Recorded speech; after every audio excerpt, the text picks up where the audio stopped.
Shalom, shalom, shalom, shalom. Que Dieu vous bénisse.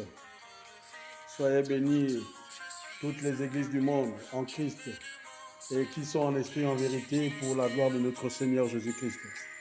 Soyez bénis ce matin. Comme toujours, je m'apprête à aller encore glorifier notre roi, le Saint des Saints, le 3 fois Saint, le Seigneur Jésus-Christ ce matin.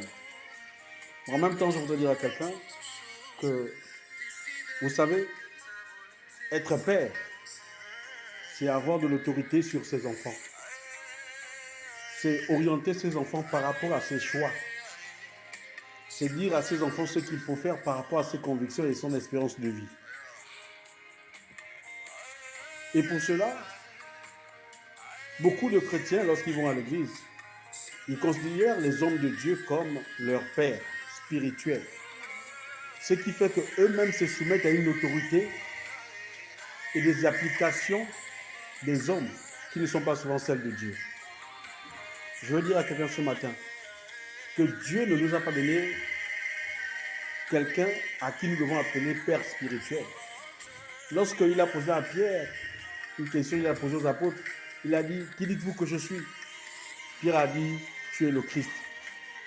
Par là, il pouvait dire encore que Pierre, c'est pas moi qui te l'ai révélé, c'est pas moi qui te l'ai dit, c'est pas l'homme que tu vois fait de chair qui te l'a dit, mais c'est mon Père qui est au ciel qui te l'a révélé, parce qu'en te révélant cela, il a fait de toi un fils spirituel.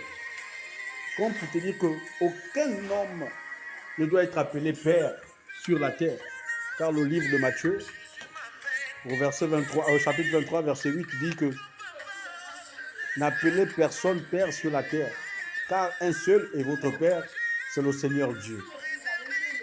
Alors ne vous laissez pas encore assujettir à la domination des hommes, parce que lorsqu'on leur donne le fouet, mais effectivement, c'est avec ce même fouet qu'ils vont nous fouetter.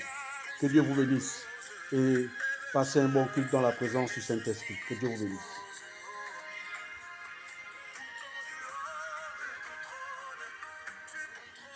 Toutes choses